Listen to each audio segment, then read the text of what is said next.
The General Assembly will come to order. The Governor is entering the hall of the House. Members and guests will please rise.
The chair recognizes the chair of the committee to escort the governor, the gentleman from Jefferson County, Senator Dush.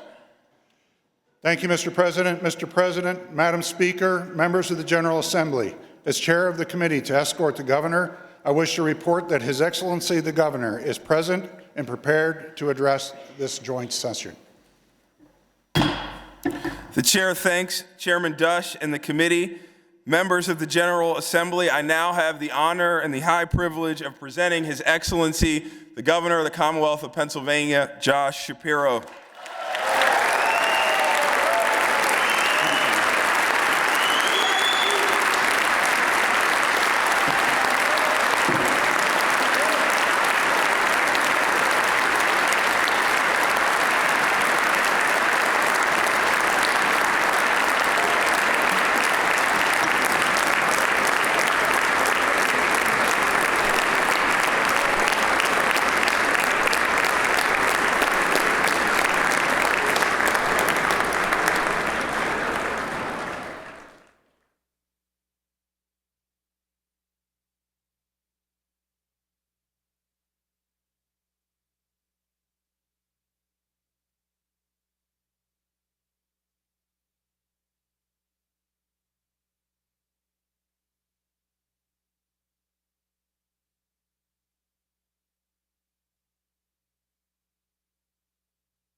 Good morning.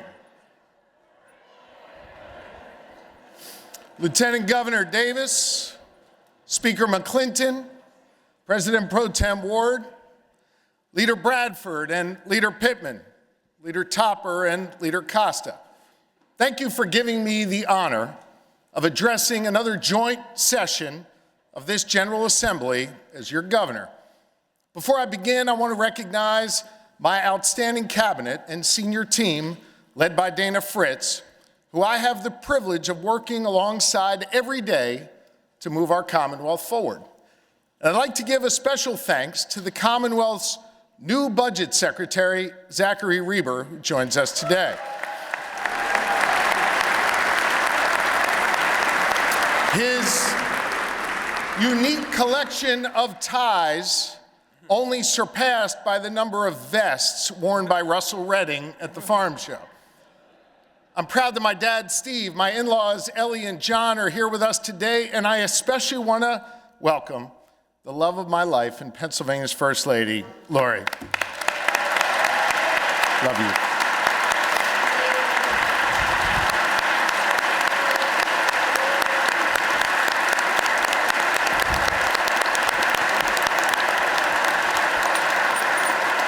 Let the record reflect that this chamber has had the wisdom to deliver 4 standing ovations to the First Lady of Pennsylvania over the years. I love you. To the senators and representatives who are gathered here today, truly thank you for your service. And to our fellow Pennsylvanians who entrust us to do this work and join us today, welcome to all of you. At the beginning of every year, we convene in this beautiful chamber to begin our work. And this year, as I lay out my vision to build on the progress we've made, I want you to know that I am just as motivated today as the day I started. I'm humbled by the history that walks these halls where we are blessed to work. The eyes of history are literally looking down on us today, as the great apotheosis of Pennsylvania reminds us. Painted into the rock just above where the speaker sits, and serving as the foundation for the temple above me, is a special passage from the book of Deuteronomy. Remember the days of old. Consider the years of many generations. Ask thy father, and he shall show thee, thy elders, and they will tell thee. I recall as a young state representative sitting in Representative Briggs' seat, looking up at this mural and seeing the likes of Ben Franklin and Thomas Paine and Thaddeus Stevens. These are our elders, and their example should guide and inspire us. Men like Franklin and Paine and others gathered in Philadelphia 250 years ago to begin this grand experiment in the greatest system of governance the world has ever seen.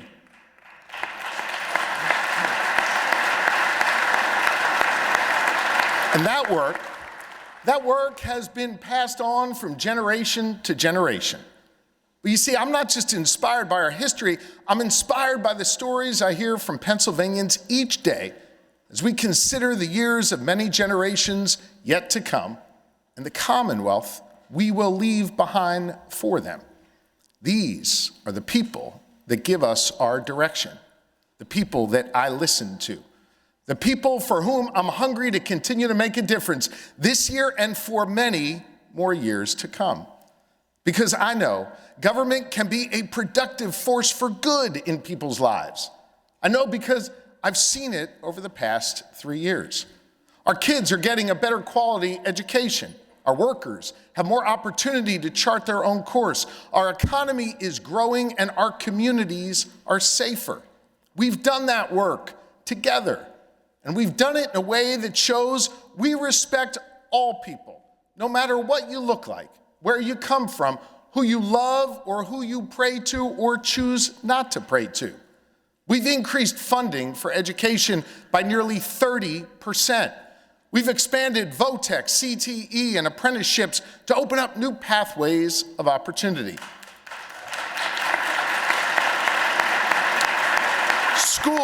School attendance is up. Graduation rates are up. More young people are finding their passion in the trades.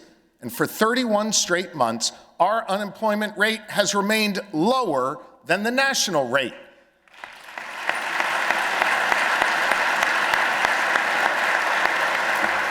It is a point of pride that we have more young farmers under the age of 35 than any other state in the entire country. We're producing more energy today than ever before, 240 million megawatts because our all-of-the-above energy strategy is working. And since we last gathered, we landed the largest private sector investment in the history of our Commonwealth in Luzerne and Bucks counties.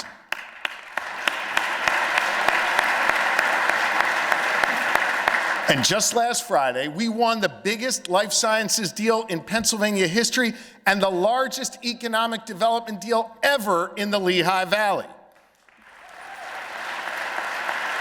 If you don't believe me, look at this smile on Boscola's face. We now have the only state economy in the Northeast that's actually growing, according to Moody's. And Forbes rated us one of the best states in the country to start a business. The investments we're making are paying off. Our economy is growing, and in the first 7 months of this fiscal year, we collected $417 million more in revenue than we initially estimated.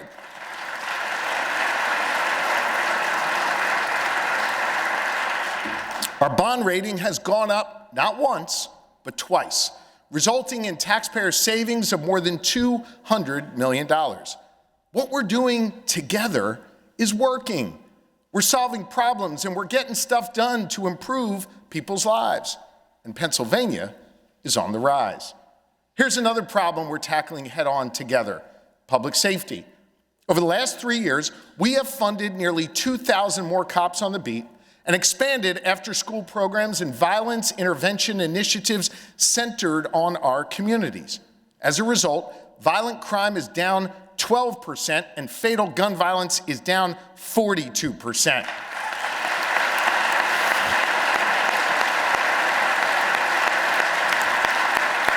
And I know we're joined today by Mayor Parker and Mayor O'Connor. Last year, Philly and Pittsburgh experienced the fewest homicides in decades.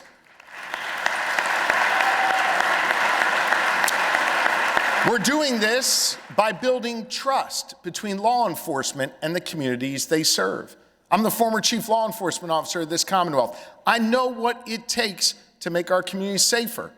And so does Captain Tom Lennox of the Erie Police Department, who joins us here today. Captain Lennox leads Erie's Police Athletic League, where he helps coach and mentor 1,700 young people from the community. He gets to know these kids and is a real source of inspiration for them. And I'll tell you what, we need more of that in our Commonwealth. So let's continue to work together by funding another 4 classes of PSP troopers and increasing our commitment to violence prevention rooted in our communities.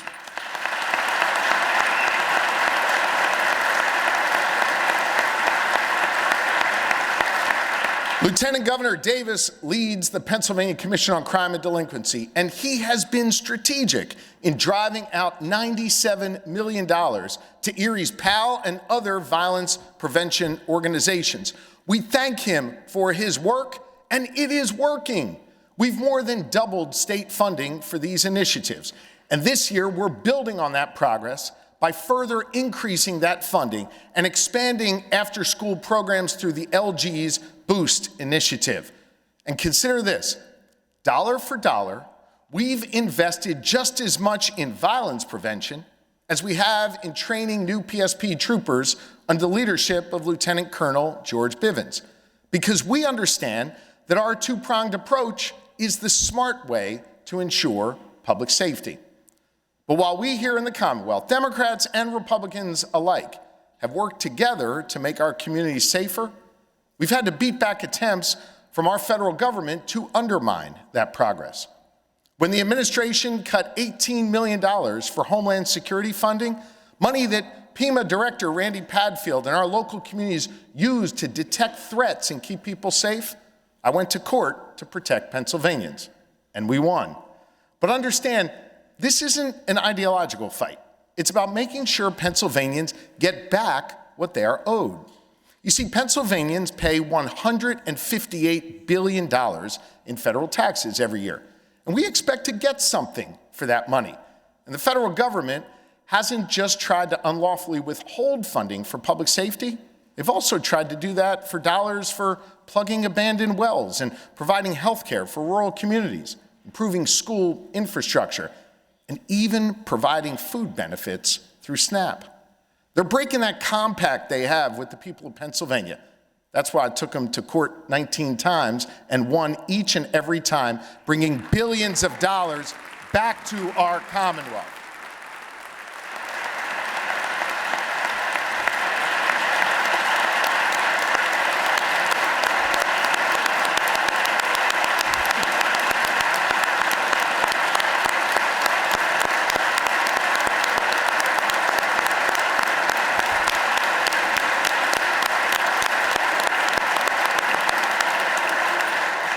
You'd think everybody would clap for bringing billions of dollars to our Commonwealth.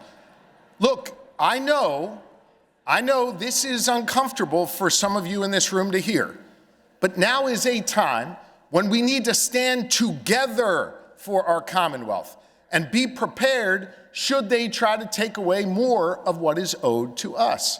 That's why I'm proposing to create a federal response fund seeded with $100 million to help mitigate any future actions or inactions by the federal government that threaten the services that our fellow Pennsylvanians rely on.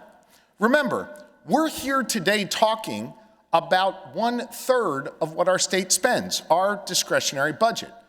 But another 40% comes from the federal government. We need to prepare ourselves should they continue to walk away from those commitments. You know, I sit on the Council of Governors, a group of 10 governors, 5 Democrats and 5 Republicans. In fact, I was appointed by President Trump.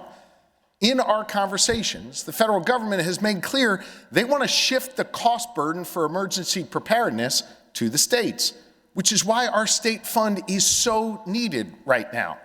In addition, I believe we have to keep investing in our first responders. These guys and their teams literally dive into frozen lakes, and they run into burning buildings to keep us safe. I've borne witness to that. Today, we're joined by one of those heroes, Lieutenant Jeremy Warmkessel of the Allentown Fire Department.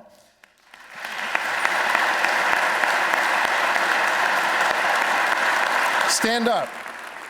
We appreciate you.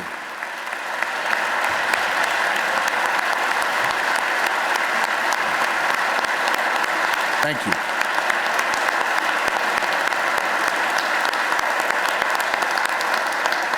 The historic firehouse that they work out of in Allentown is 100 years old.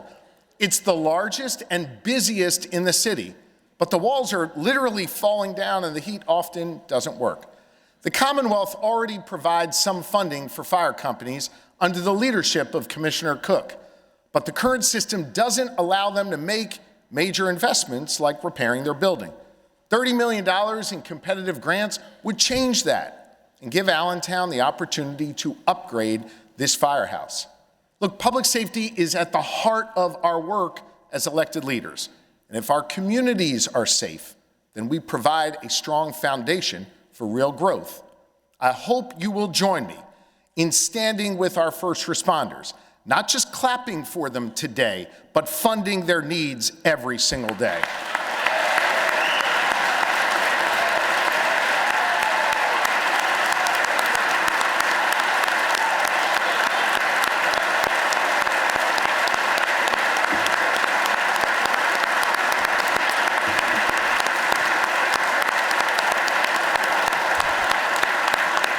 Lieutenant, it seems like we got a majority, so we'll be good here.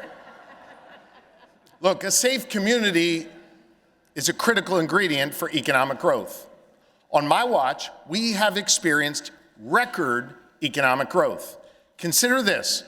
In just 3 years, we've created over 21,500 new jobs, secured over $39 billion in private sector investment. That is more than the previous 15 years combined. 15 years combined.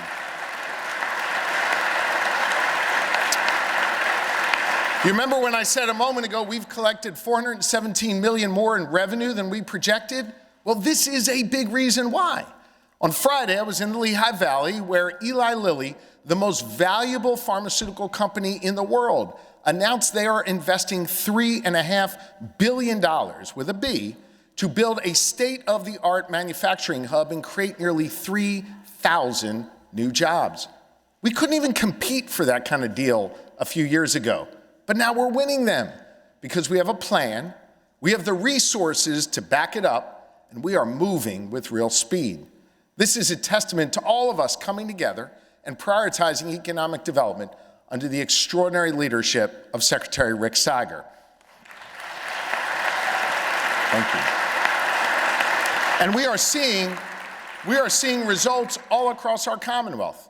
In Lancaster County, where Eurofins is creating the largest biomedical testing laboratory in the world.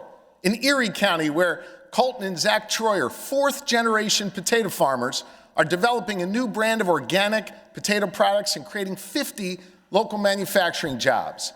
And in Beaver County, where Mitsubishi Electric Power Products is building a factory and creating 200 new jobs to help manufacture critical components that go into power plants and industrial sites.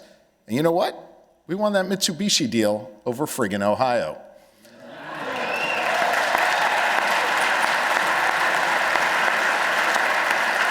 I'm pleased to see so many business leaders and CEOs and members of chambers from across the state joining us here today to celebrate what we're doing because they know what we are doing is working. They know we're focused on targeted investments in our small businesses, our main streets, our downtown centers, our rural communities, and our suburban office parks. And they know we're cutting taxes, not raising them. And while we've made great strides, we got a lot more to do, like making sure everyone has a way to get to work, whether that's on a rural road or over a suburban bridge, or yes, whether that's on mass transit. Yep.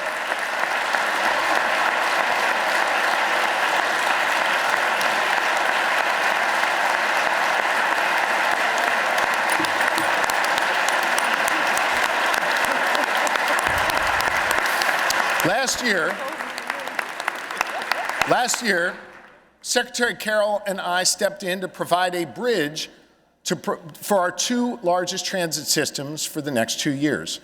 This budget calls for sustainable, recurring funding for mass transit to begin in 2027.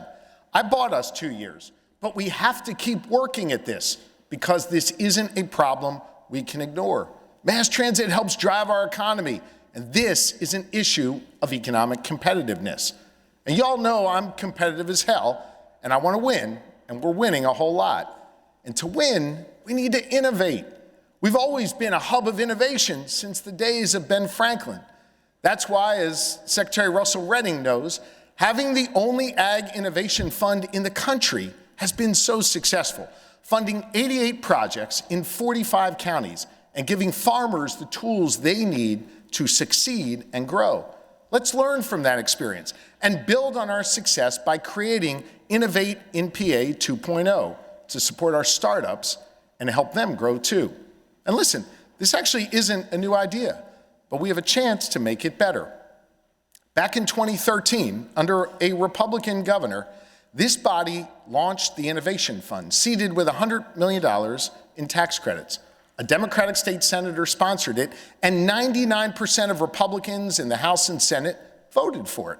Let's fund it again and be even more targeted and use those dollars to provide capital for promising startups, to fund clinical trials for life sciences, and develop a workforce and education pipeline to help these companies succeed. We know this works in Pennsylvania. Jake Lucerarian received $10,000 in seed funding from our Commonwealth for Gecko Robotics and turned it into a billion-dollar company based in Pittsburgh with hundreds of employees. I've been there, it's incredible. Our support for Gilson Snow, another place I've been, helped them become one of the hottest snowboard manufacturers in the United States. To be clear, I went to the factory, I didn't snowboard. And they provided a new market for Pennsylvania hardwoods. We know the need is there and the seed capital can help. Pennsylvanians are innovators, and we've got to believe in that potential, and we've got to invest in it. And when it comes to innovation, no sector of our country's economy is growing faster than data centers and artificial intelligence. The United States is locked in a battle for AI supremacy against China. And look, I don't know about you, but I'd much rather the future be controlled by the United States of America and not communist China.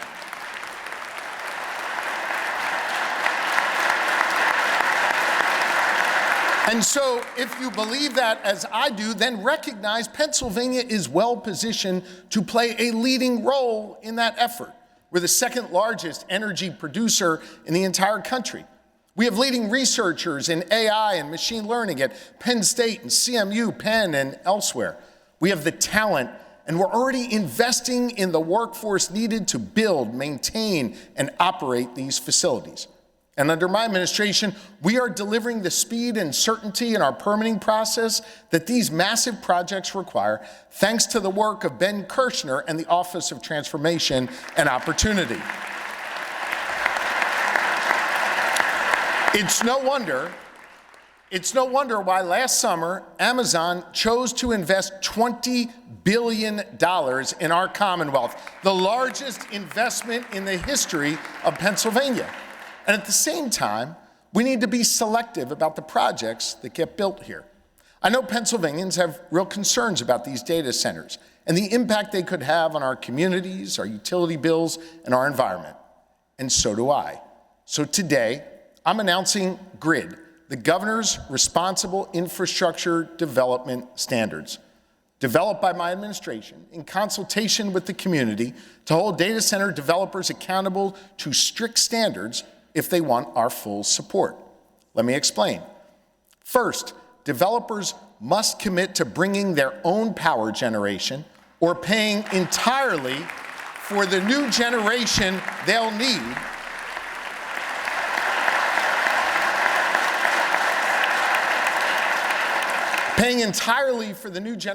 need and not saddling homeowners and businesses with added costs because of their development.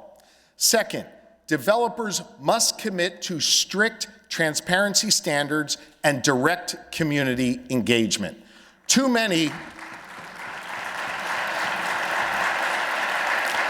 of these projects have been shrouded in secrecy, with local communities left in the dark about who's coming in and what they're building. That needs to change, and it will. Third, these projects need to hire and train local Pennsylvania workers.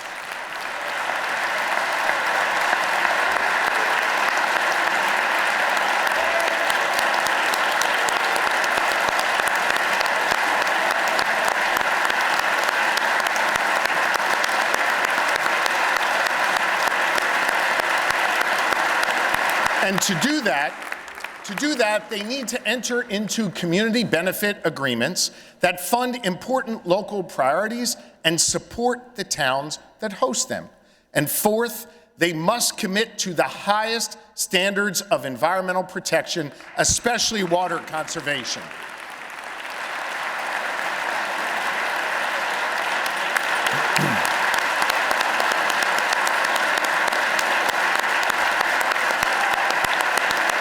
And so, if companies adhere to these principles, they will unlock benefits from the Commonwealth, including speed and certainty in the permitting process and our available tax credits.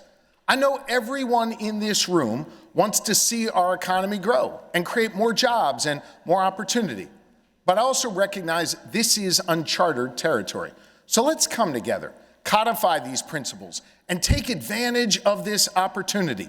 We can play a leading role in winning the battle for AI supremacy, but we have to do it in a way that puts the good people of Pennsylvania first.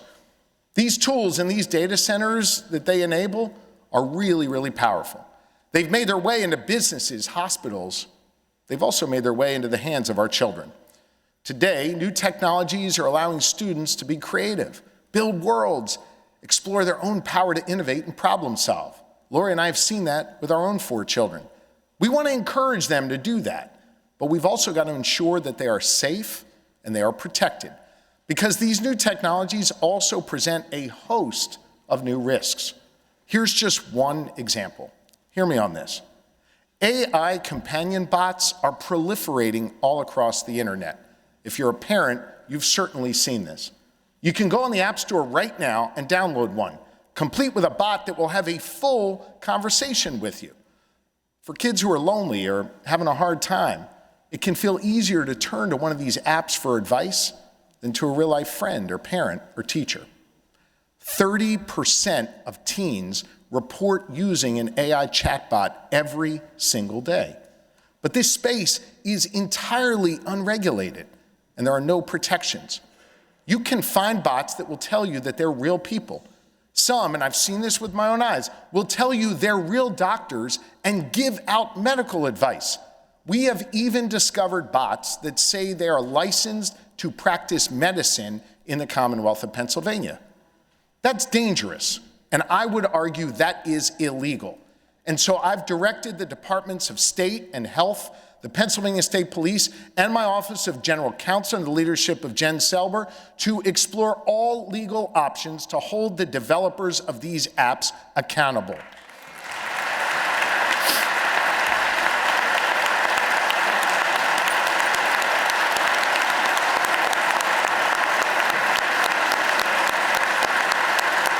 This is something we need to work on together. But it's not just our kids, these chatbots and the companies behind them, they're preying on our seniors and those who are most vulnerable and even encouraging them to engage in self-harm. While my administration will take action to protect our kids and seniors and other vulnerable members of our society, I believe we need to put real safeguards in place.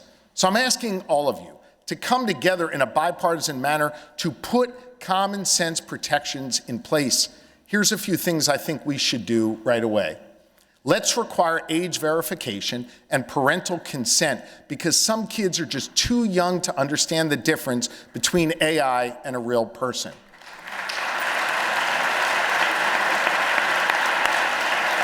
Let's require these companies to detect when children mention self-harm or violence against others and immediately direct them to appropriate authorities. Let's force these companies to periodically remind users that there's not another human being on the other side of the screen. And let's prohibit AI chatbots from producing sexually explicit or violent content featuring kids.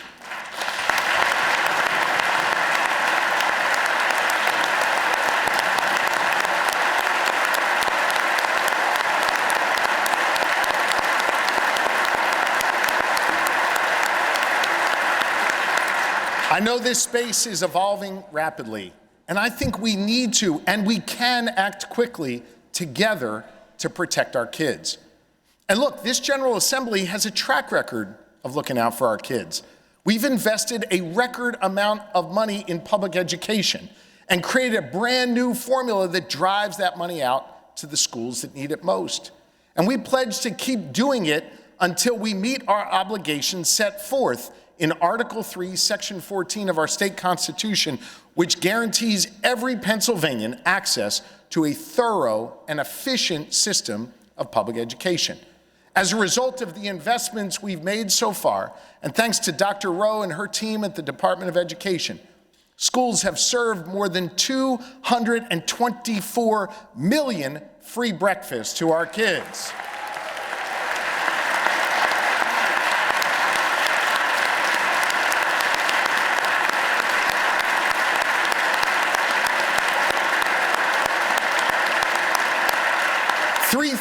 More students are enrolled in career and technical education courses.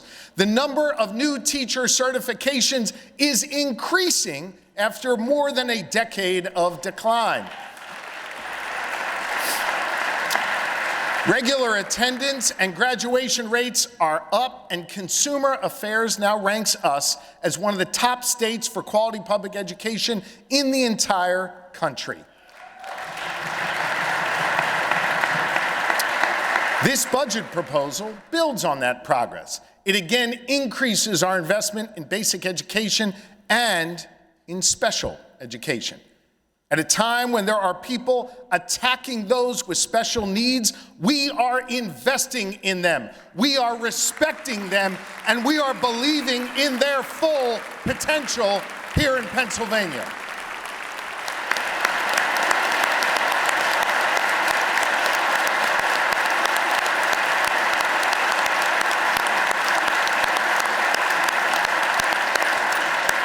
want to thank all of you for the bipartisan consensus we have here in Pennsylvania to do that. This budget again directs $565 million more to the schools that need it most through the new adequacy formula that we created together. And it builds on the work. We started last year to reform our cyber charter system, bringing savings for public schools up to $250 million this year. We funded mental health services in nearly 800 schools and helped hire more than 200 new mental health counselors for our students. This budget will allow even more schools to follow their lead, and my plan expands on that work even further by ensuring that those dollars can also be used to hire substance use disorder counselors. I was in Tunkhannock just the other day with Secretary Bogan and Secretary Davis-Jones, hearing from professionals on this. And together, we're going to deliver for those people in need. Supporting our kids means investing more dollars in our schools and ensuring that they have a healthy, productive learning environment. One way to do that is to get the distraction of cell phones out of those classrooms.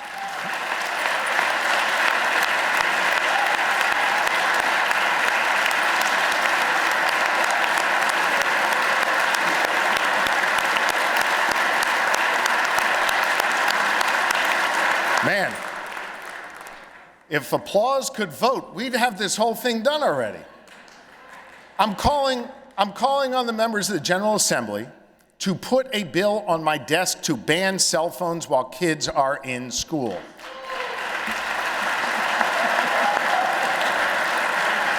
I know there are bills in both chambers to do this. I urge you respectfully to come together and send a bill to my desk. Students need to spend less time focused on their phones and more time focused on learning, on talking to their friends face to face, and on developing the critical skills that they will need later in life. Here's another thing we can do to strengthen student well-being. Let's give students the opportunity to take a break during the day and get some exercise if they are able, to clear their heads and not feel the pressure of being in a classroom for 5 or 6 hours in a row. I've directed the State Board of Education to develop recommendations for schools to guarantee recess for our students.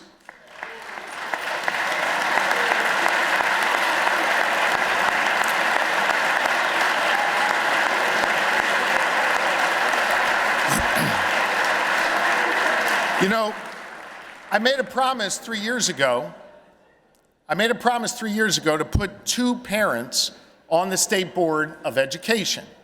And we have done just that. Trey Haddock and Kathy Cristiano join us here today. Thank you for your important work. Thank you for finding ways to bring recess into our classroom, and thank you for bringing a parent's perspective to our State Board of Education. Recess to me isn't just an extra block on the schedule. I would argue it's as critical as learning math and science and English. It's fundamental to kids' growth and their ability to interact with one another, to play together, and to learn to settle disputes. I've heard about the need for recess from teachers, but more importantly, from students who are asking for ways to develop these life skills. Let's get it done together. These are foundational skills, no matter which path they choose to go after high school. For those who choose to go to college, we came together to make the first significant progress on higher education in 30 years. We should be proud of that work. Together, we created the Commonwealth's first ever State Board of Higher Education, and that board is developing a strategic plan for higher education in our Commonwealth. We also created the Performance-Based Funding Council, which established a new formula to deliver new funding to Pitt and Penn State and Temple. That formula drives more dollars out to the universities based on things like how many of their students graduate, how many degrees they grant for in-demand careers, how many transfer students they accept from community colleges. We've got this important tool in place. We established the metrics, and now it's time to fund it. We need to invest in higher education to grow our workforce. But as you've heard me say, college isn't the only path to success. Some Pennsylvanians will find success by joining the military. Some will serve right here in our Commonwealth.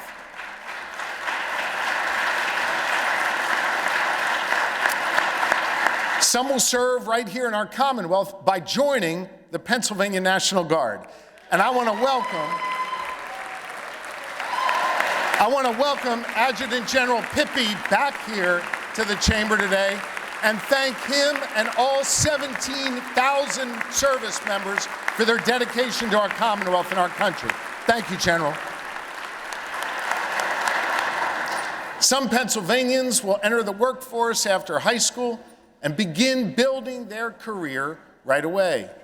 Some will enroll in an apprenticeship and join the trades. And some, after spending time, clap for the trades.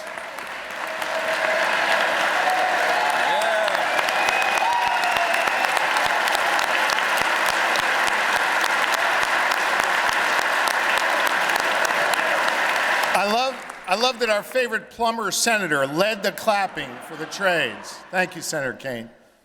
And some, after spending time in the workforce, they'll go back to school to learn new skills and further their career. We together have shown that we respect all paths to success, and we've invested in each of them. We increased our investment in VOTEC, CTE, and apprenticeship programs by 50% compared to the day I took office. As a result, we have thousands more students taking CTE classes. We've registered 231 new pre-apprenticeships and apprenticeships, and more than 39,000 of our fellow Pennsylvanians have participated in an apprenticeship during my time as your governor, in fields ranging from welding to nursing to dairy herd management. Those investments are making a meaningful difference, and they're creating pathways of opportunity. Pennsylvanians like Juana Cadilla Savaya, who started charting her course at the Reading-Muhlenberg CTC back in high school. She discovered a love for engineering and went on to earn degrees from Thaddeus Stevens and Penn State Berks.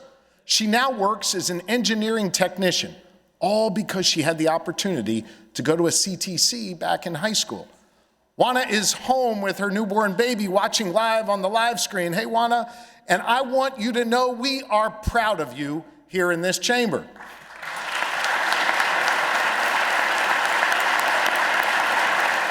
Look, I want to help more Pennsylvanians chart their own course, just like Juana did, because there's still more demand for these classes. More and more students see themselves working alongside great electricians like Rob Baer and other members of the skilled trades.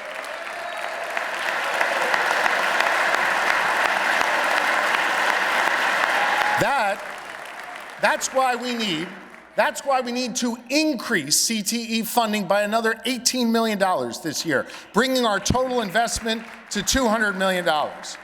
And while we increase our investment, let's also cut the red tape for CTE students so they don't have to repeat classes that they've already taken as part of their gen eds. Together, we can make it easier for kids taking CTE classes to graduate with all the credits they need. I've seen the look on a young person's face when they discover the thrill of being a beautician, or that sense of purpose when they realize they want to become a chef. Let's give more students that opportunity. The way for Pennsylvania to continue to be competitive is to provide the skills and the training we need right now, given our demographic challenges. The chairman knows this. Today, our kindergarten classes are 26% smaller than our high school graduating classes. With fewer students going through the pipeline, we have to be hyper-focused on outcomes and giving them the skills that they need. And we can't lose sight of the fact that there are literally hundreds of thousands of Pennsylvanians who could be added to the workforce if we take care to give them the tools they need to succeed. Take the 614,000 Pennsylvania adults who don't have a high school degree, for example. That's a ton of untapped potential. Right now, there are 7,500 Pennsylvanians who are sitting on a waiting list to get into adult education initiatives that ultimately lead to their GED. And the need is all across our Commonwealth. In fact, in Luzerne County Community College alone, there are 700 people on that wait list. There are Pennsylvanians who want to advance their careers but need help developing the reading, writing, and math skills that most jobs require. We can provide that help by investing just $2.5 million. We can get them off the wait list and get them into our workforce. Let's do that together.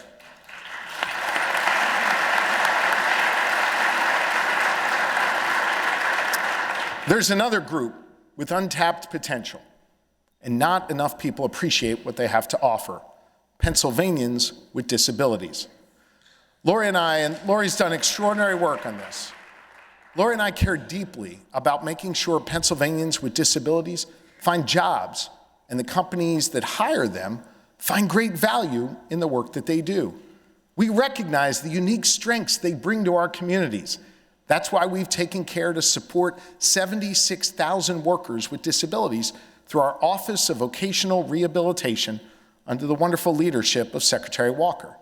Lori has met with CEOs from 20 Pennsylvania companies to discuss the benefits of hiring people of all abilities. And each one of them has agreed, and this budget invests more in the work that OVR does.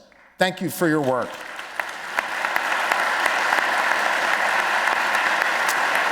Another way we can grow our workforce is by making sure people have the basic necessities of life. Think about it. It's almost impossible to hold down a job if you're worried about where you're going to sleep that night or where your next meal is going to come from. That's where our Investments in Health initiative comes in. For the last 3 years, led by Secretary Arkush, we've been working with our federal partners on an initiative to ensure those basic needs are met. We won their approval to use federal Medicaid dollars for this pilot program. Even Dr. Oz expressed his support for our initiative. Our pilot has the potential to save our Commonwealth millions of dollars. And the best part is, the upfront cost is very, very little.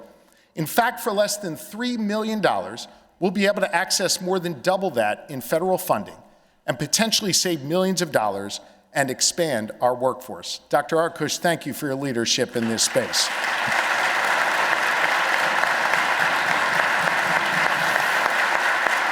We're also making targeted investments to address some of our critical workforce shortages. Let me give you an example. Last year, we all of us identified a problem, that we don't have enough childcare workers, and that's because we don't pay them enough. So we came together to create the first state-funded childcare recruitment and retention grant in Pennsylvania history.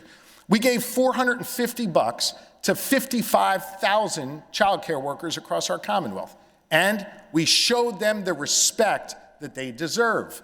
People like Leah Lazowski, a teacher at Riverview Children's Center in Allegheny County, who I met in December.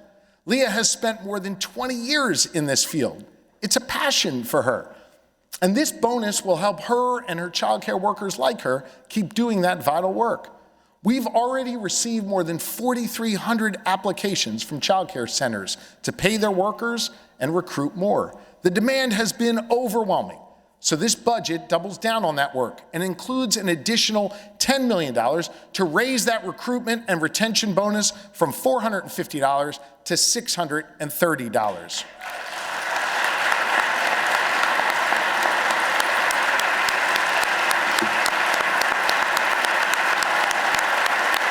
Yep.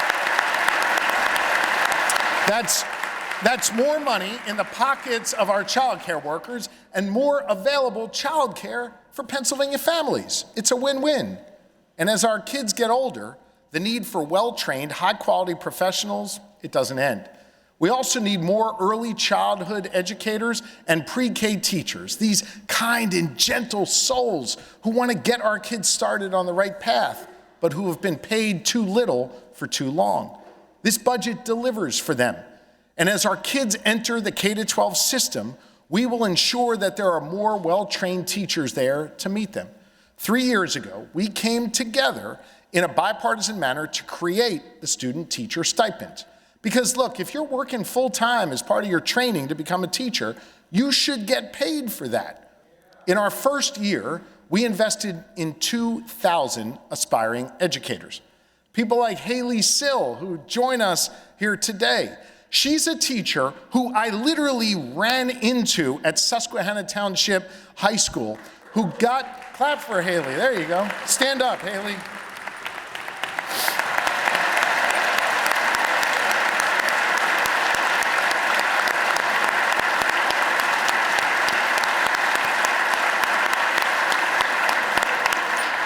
She came bounding out of her classroom to tell me she just graduated Pitt, H2P, and she got this stipend, which led her into this classroom in South Central Pennsylvania. And she came here to Harrisburg to help advocate for more students to be able to get it. We need more Haleys in our classroom, so let's increase our commitment to this initiative that we know works.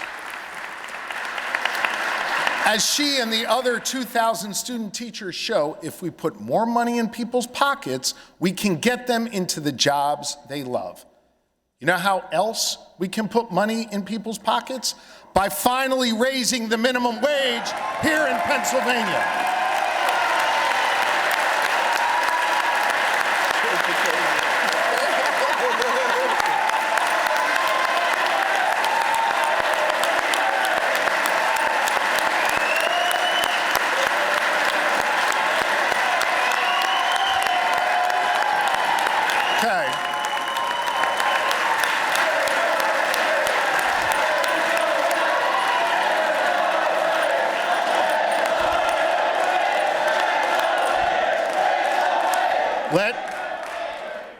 Let the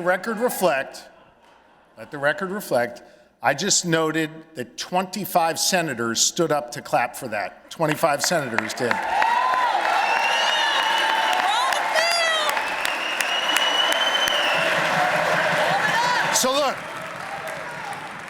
So look, our minimum wage in Pennsylvania has been stuck at $7.25 for the last 16 years. In that time, every single one of our neighboring states has raised the wage for their workers.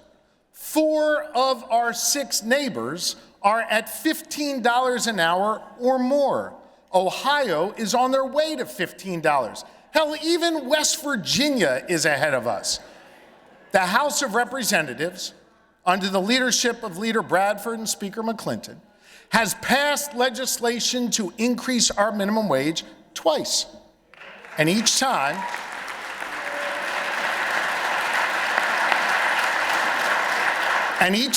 despite the fact that there are obviously 25 votes in the Senate has refused to act. As Senator Tartaglione will tell you from the floor of the Senate later today, it has been 7,150 days since Pennsylvania last passed legislation to raise the minimum wage. That's hurting over 500,000 workers who are still making less than $15 an hour. But listen, clearly, those arguments haven't convinced our friends in the Senate to act over the last decade and a half.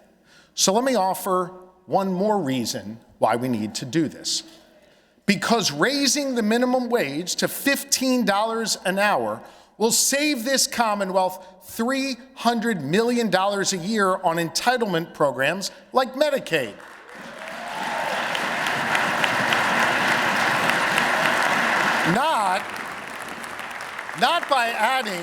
Not by adding arbitrary and cumbersome requirements that push people who still need help off the rolls, but by literally raising the wages of nearly 61,000 people who currently rely on Medicaid and make less than $15 an hour. So we can put more money in their pockets so they don't need Medicaid anymore.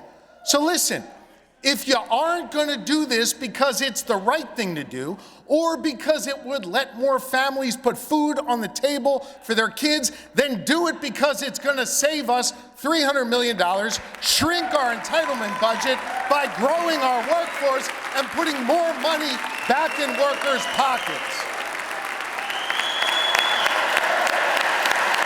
I am calling on the General Assembly to stop delaying and put a minimum wage bill on my desk, and I will sign it.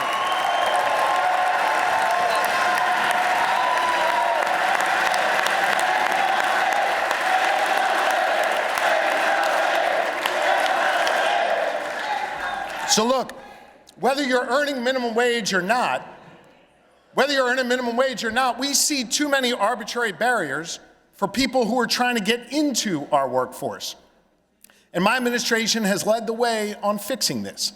On my first day in office, I signed an executive order doing away with the college degree requirement for state government jobs.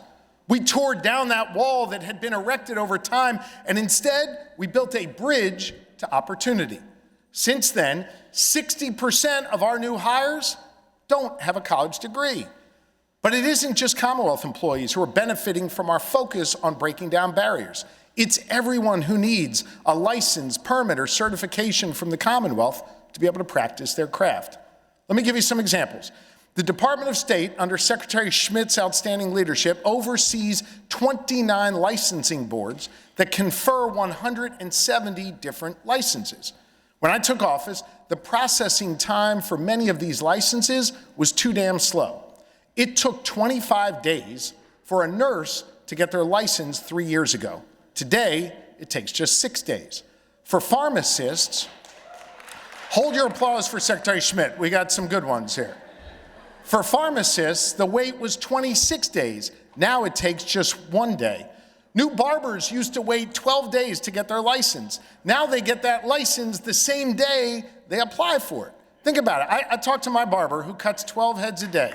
At $20 a pop, 12 days of waiting cost him $2,880. This is money back in Pennsylvanians' pockets. But there's still too much red tape getting in the way. For example, a barber in New Jersey needs to complete 900 hours of training to get their license. But if they want to get their license here in Pennsylvania, state law requires them to complete 1,250 hours of training. A pharmacist in Maryland needs to complete 1,000 hours, but for that same position here in the Commonwealth, our regulations require 1,500 hours. We've actually put ourselves at a competitive disadvantage by incentivizing workers to go practice in another state. So let's work together, as we have on permitting reform, to get rid of arbitrary licensing requirements and make it harder for qualified people to get on the job.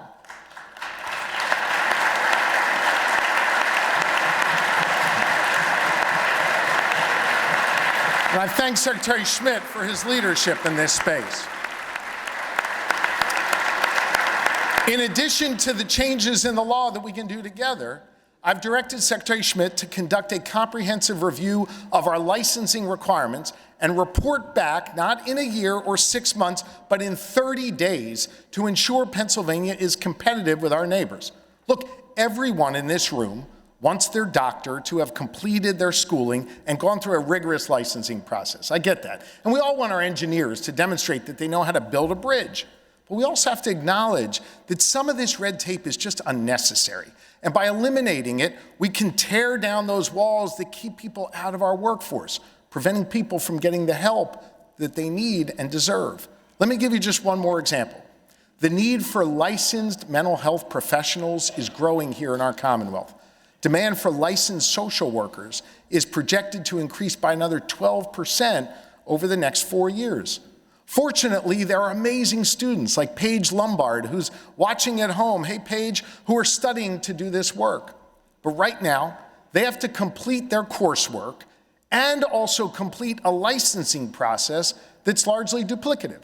Secretary Schmidt has partnered with our social work schools and with the Pennsylvania chapter of the National Association of Social Workers to support changes to our laws that will ensure that the final exams cover all the licensing requirements so students can receive their diploma and their license on the day they graduate. It's common sense.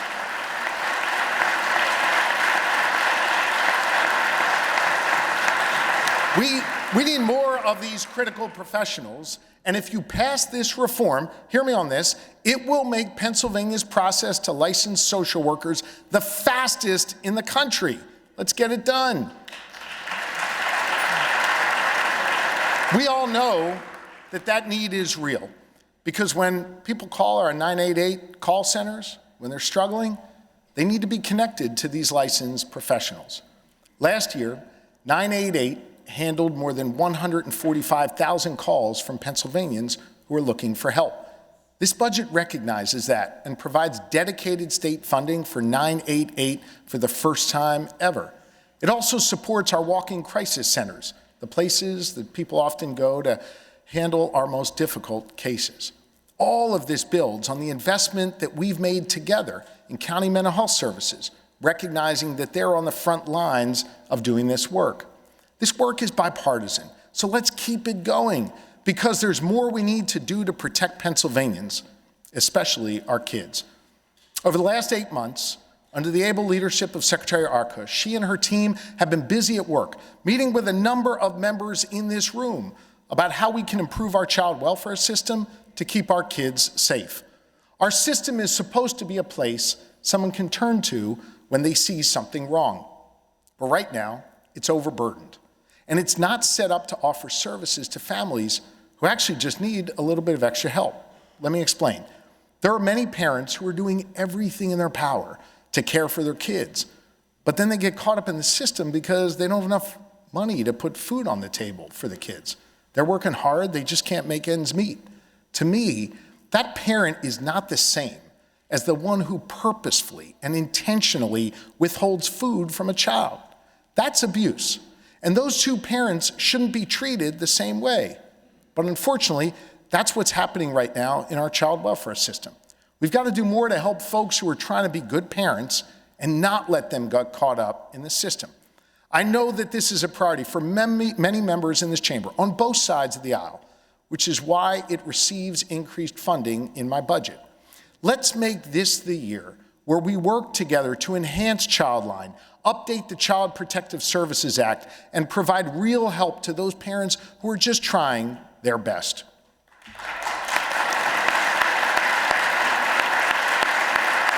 We can do that while at the same time holding accountable those who are abusing and neglecting our children. I held child abusers accountable as Pennsylvania's Attorney General, uncovering thousands of cases of abuse by hundreds of predator priests in a cover-up that extended all the way from Pennsylvania to the Vatican. I put behind bars pediatricians and teachers and coaches who abused children too. And every year since then, I have urged you to open up a civil window to give survivors a chance at real accountability.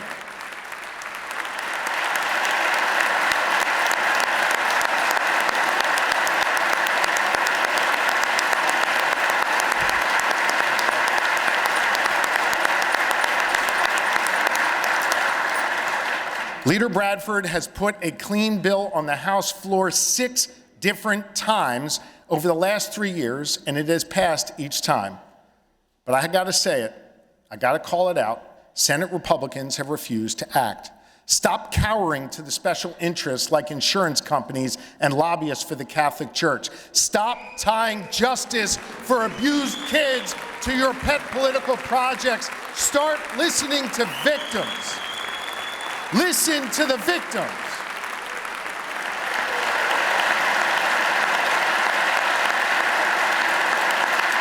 It is shameful that this has gotten done in 30 other states who have followed our grand jury report's lead, but it has failed to pass here in our Commonwealth. So pass statute of limitations reform this year. Give survivors of sexual abuse the chance to confront their abusers in court.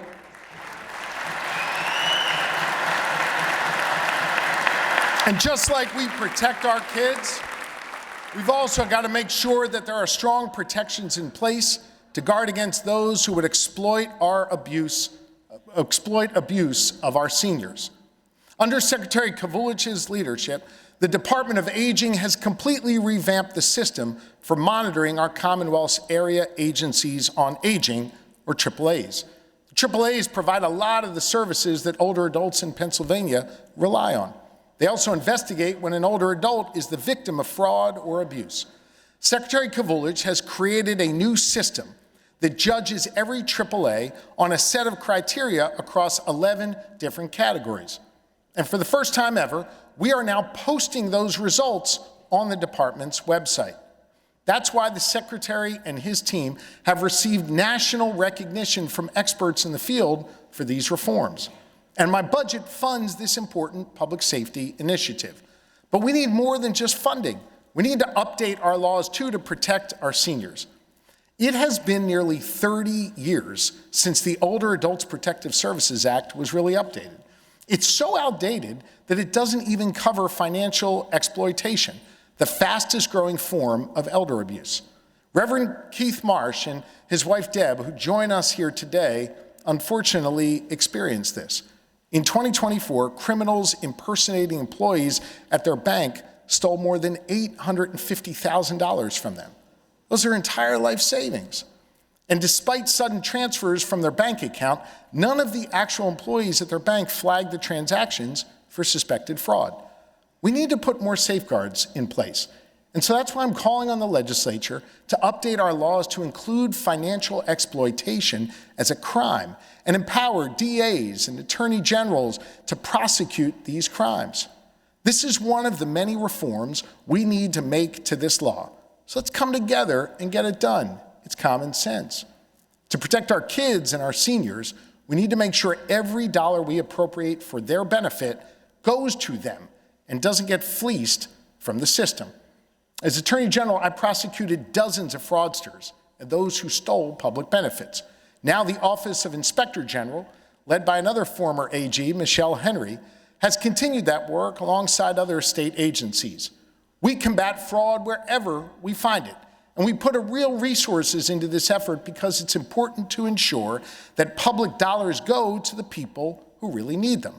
In 2024, Pennsylvania charged 119 cases of Medicaid fraud and recovered more than $11 million. That's good. But we can build on those strong safeguards and give ourselves more tools to prosecute waste, fraud, and abuse by finally passing a False Claims Act in Pennsylvania.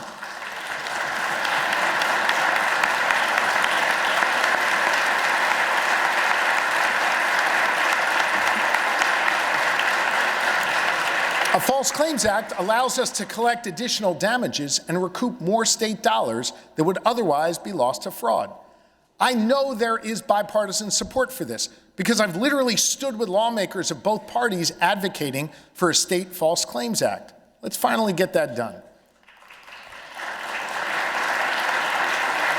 Not only are we working to get more money back for our Commonwealth, we have been successful in putting more money back in people's pockets.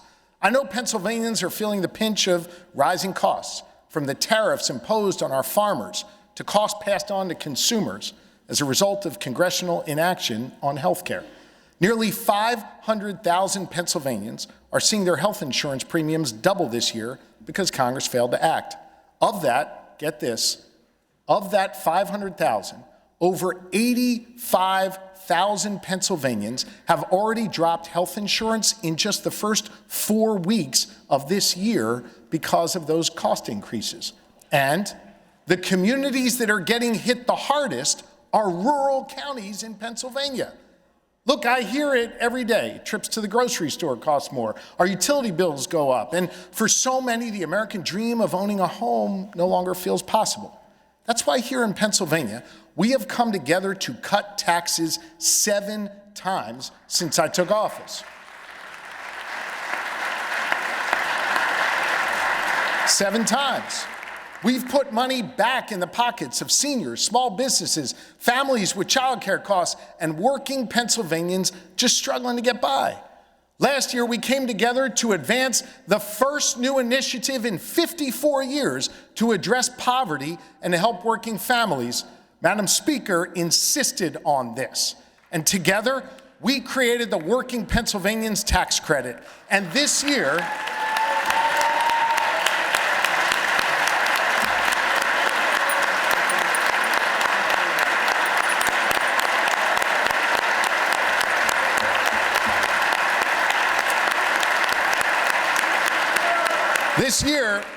This year, Madam Speaker, it is going to put $193 million back in the pockets of 940,000 Pennsylvanians.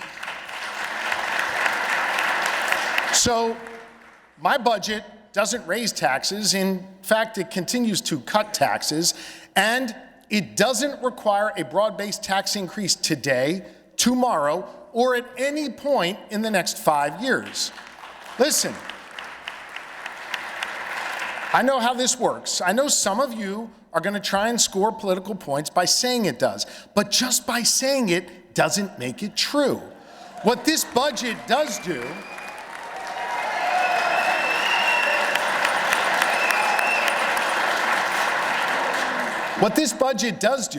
is finally regulate and tax skill games and pass comprehensive cannabis reform in Pennsylvania.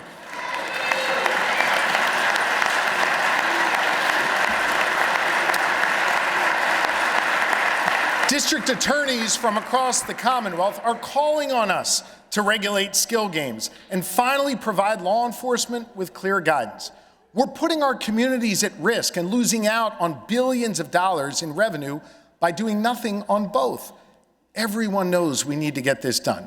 So let's come together and finally get it over the finish line. We need to cut costs, and we need to be more competitive. And one of the best ways to do that is by reducing the cost of energy for Pennsylvanians. One of our challenges is that our regional grid operator, PJM, has moved too slow to generate more power. 2 years ago, I sued PJM when I found out that they planned to jack up rates to the highest they've ever been. And as a result of our lawsuit, we capped the price PJM can charge and save consumers in the 13 PJM states, including Pennsylvania, over $18 billion so far. Last month, I led a bipartisan group of governors to the White House, where we signed a statement of principles calling on PJM to speed up the connection of new energy sources and extend that price cap for another 2 years, which will save 67 million Americans an additional $27 billion.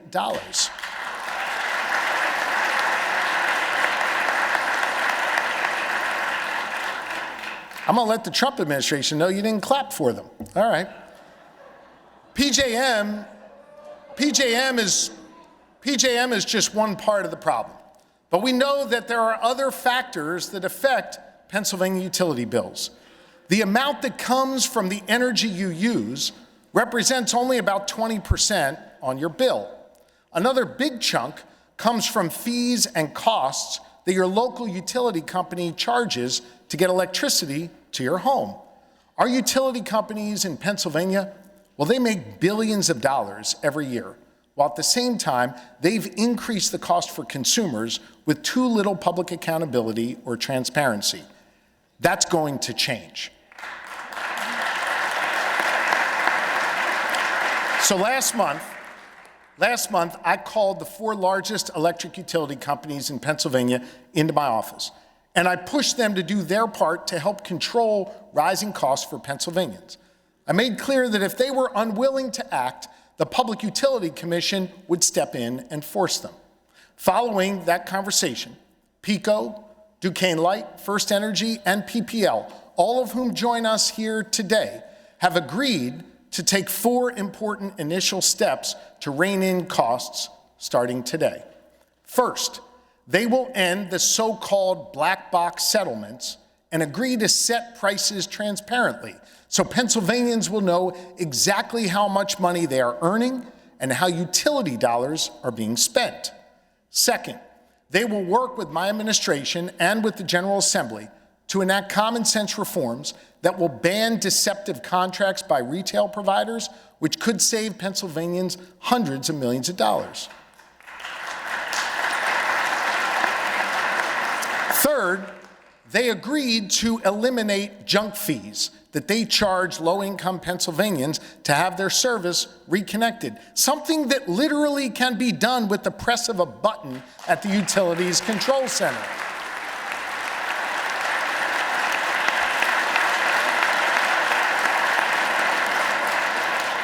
And that alone will save Pennsylvanians millions of dollars each year on their bills. And fourth, they will work with both chambers to extend and expand Chapter 14 protections for low-income and vulnerable Pennsylvanians all across our Commonwealth.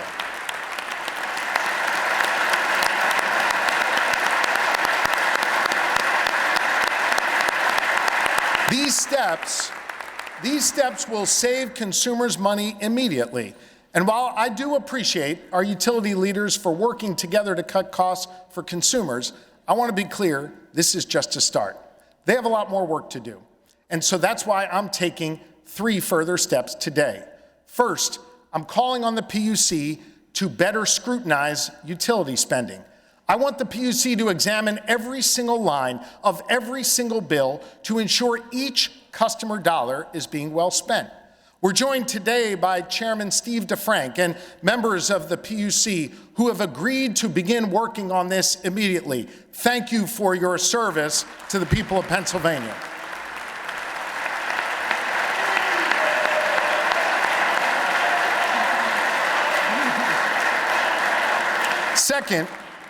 Second, I've created a new watchdog within my administration, a special counsel for energy affordability, tasked with closely examining utility rate requests and taking legal action to stop utility companies from jacking up their rates and costing you more.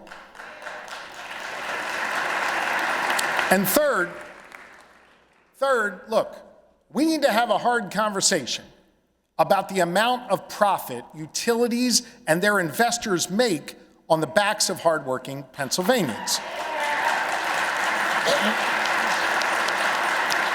S&P Global Ratings currently ranks Pennsylvania as one of the top 4 states in the country for utilities to make a profit. At a time when consumers are struggling with high costs, our utilities need to be more sensitive to the realities of their customers. I'm working with the PUC to prevent excessive utility profits this year. But the General Assembly needs to take action to lower costs for consumers going forward by giving the PUC a set of benchmarks to follow when determining how much profit a utility company can make. Because understand, we grant these utilities a monopoly, and in exchange, they have a legal responsibility to keep their costs just and reasonable. They shouldn't get $1 more than what they need to meet their customers' demand. Together, these steps will save Pennsylvanians over $500 million on their energy bills every year. And if you act with legislation, the savings can be even greater. But look, I recognize the most consequential way we can lower energy prices is by generating more energy. It's a simple supply and demand. Pennsylvania is an energy leader. We should be proud of that. And I'm an all-the-above energy governor. And for the last several years, I've heard people on the other side of this building making excuses for why they couldn't talk about energy. And those excuses always centered on Pennsylvania's entry into RGGI way back in 2019. So we came together on a bipartisan basis last year to remove RGGI from the conversation. And we also came together on a bipartisan basis to remove your excuse for not moving forward on energy plans.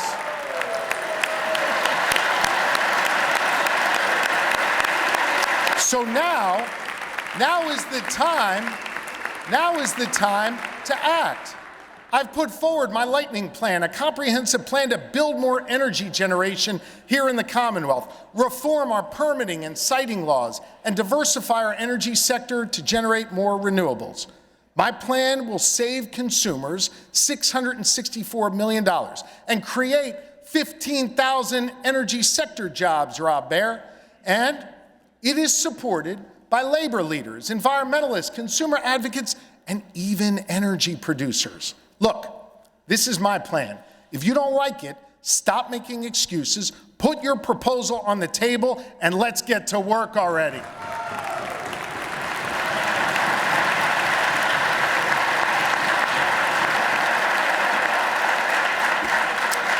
Pennsylvanians can't afford another delay from Harrisburg.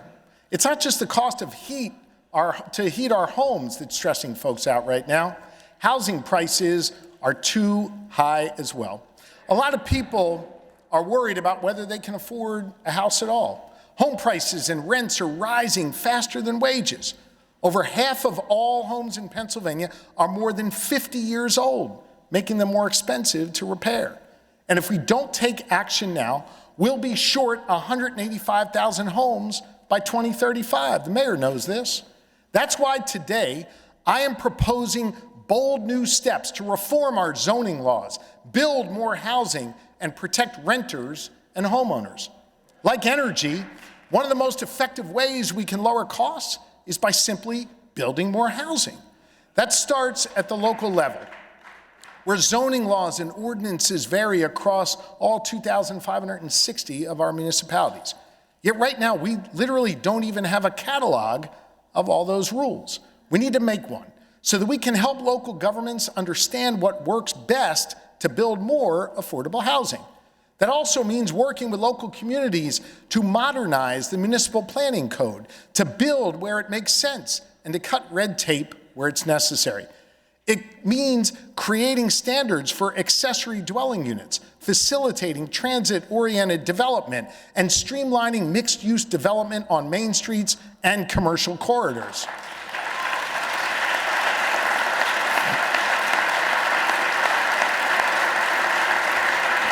It also means building on our successes after doubling the amount of money available for FAIR. It also means making a major investment in building new housing.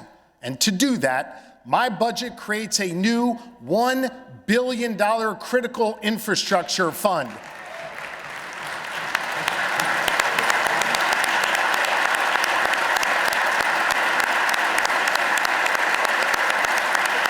And this fund will be supported by issuing bonds that will go toward housing and other needed infrastructure projects. And thanks to our improved bond ratings, the Commonwealth will actually save $25 million compared to what this would have cost just 2 years ago. Rather than tinker with this, let's go big on housing and let's make a real impact.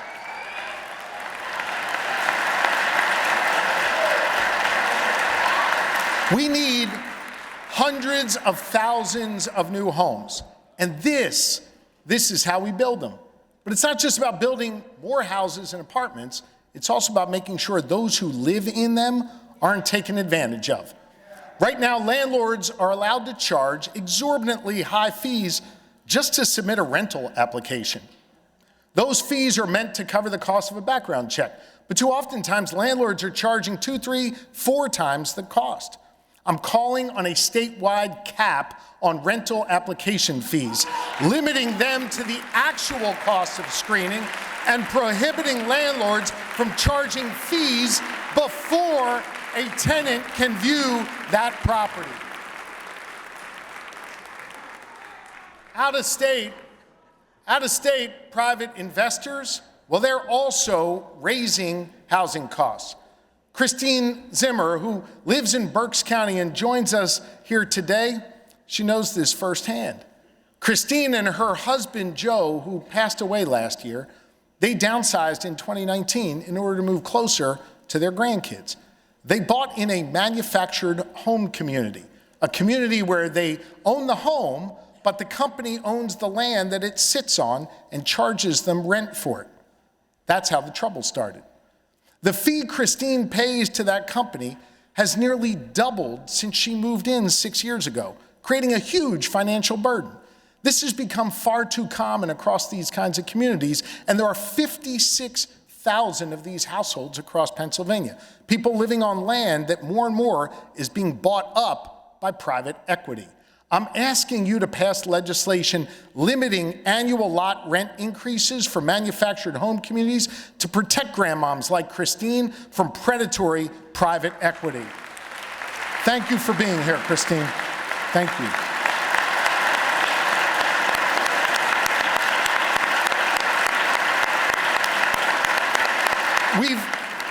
We've actually seen bipartisan bills in the Senate introduced on this topic.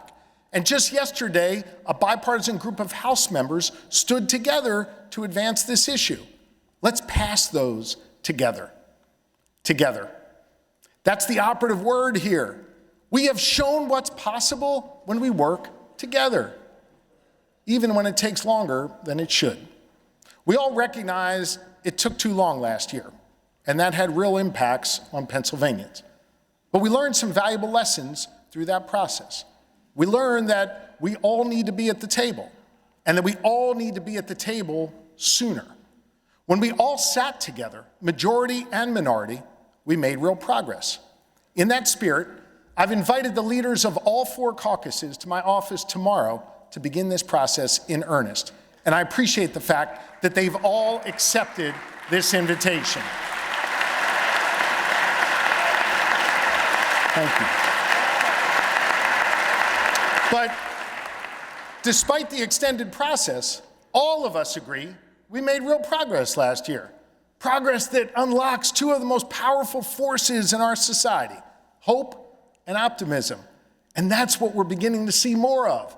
You can feel it on our farms and in our skyscrapers, along our main streets and in our classrooms.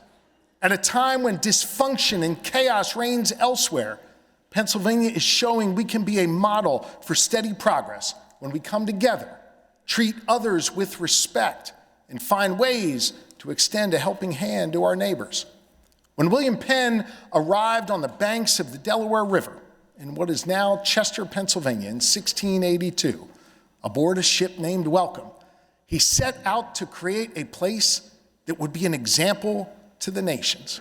A place that would be open to all people with free elections, free expression, and the freedom to worship as you wish as central tenets of our new home. I know all that feels at risk right now, to not only many in this chamber, but to millions of Pennsylvanians. At a time when it feels like others' values are changing, ours remain the same.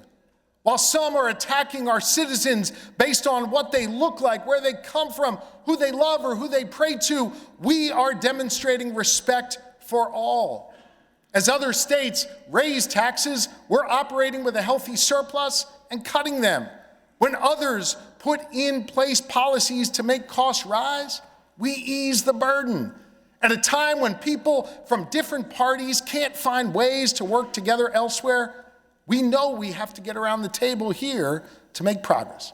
So let's come together and make smart investments in schools and safety and economic development. Let's cut costs and cut taxes. Let's protect our fundamental freedoms, and let's continue our rise. And so, under the watchful eyes of our elders, learning from those Pennsylvanians who came before us and taking inspiration from their example, let's go forward with a sense of common purpose to build on our progress and to continue to get stuff done. Thank you. God bless you. And may God watch over the men and women of the Pennsylvania National Guard. Thank you very much.